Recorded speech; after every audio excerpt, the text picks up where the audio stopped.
Hello, this is Maggie Moreno, integral coach and mentor from the web aliveinAwareness.com. This is the second video in our series of finding your life purpose. I hope you enjoyed the first one. In this second video, I'm going to be talking about the why of finding a life purpose. Now, most of you would agree that it's important, of course it's important to find your life purpose. But why is that? Is it just because it makes us feel better and kind of more important? Is it because it makes us feel more fulfilled? Most of us would agree, yes, it's because it makes us feel more fulfilled. But I wanted to look at it a bit more deeply and look at basically the two sides of the coin. So the positive side, or the carrot to finding your life purpose, is that most of us would agree that it gives us clarity and fulfillment, and it's the sort of journey, the path to self-realization.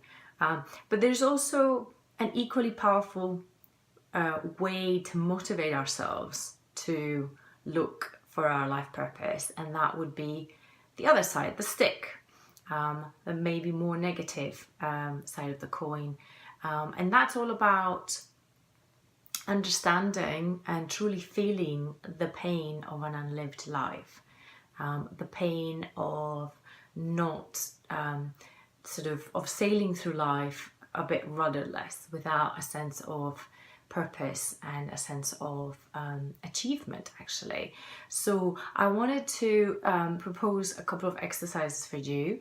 One of them which kind of is the carrot motivating side of finding your life purpose, is to imagine your perfect day, whether at work or on a normal day when you don't work.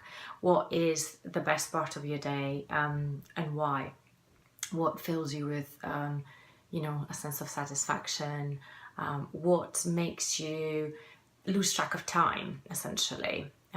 So that's always a very, very good exercise to try to glean some nuggets about what motivates you and what really makes you tick. The second exercise is a bit harder. For some of us, it can be quite difficult.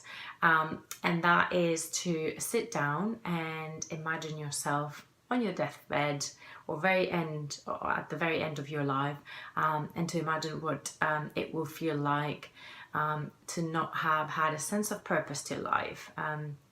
It's actually quite well known that I think there's a study out there, or several studies actually, about the number one regret of dying people is not having lived more fully and more purposefully. So have a go at that. Take it easy. Exercise some self-compassion. This is not about beating yourself up, but just about firing up your motivation to do something about your life if you feel that it's unfulfilling at the moment. And the last point I wanted to make in this video, which is very much related to the why of finding a life purpose, is to understand that purpose, the way I see it, is a journey. It's not a destination. People often focus too much on the what rather than the how.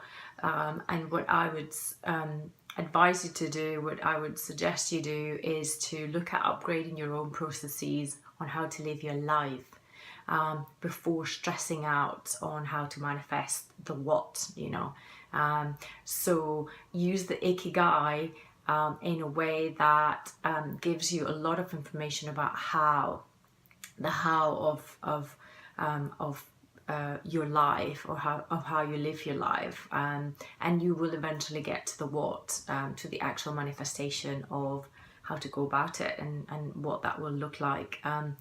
Just bearing in mind that external rewards get less attractive the more that you achieve. So we're looking here for intrinsic rewards, and that is what purpose is, basically.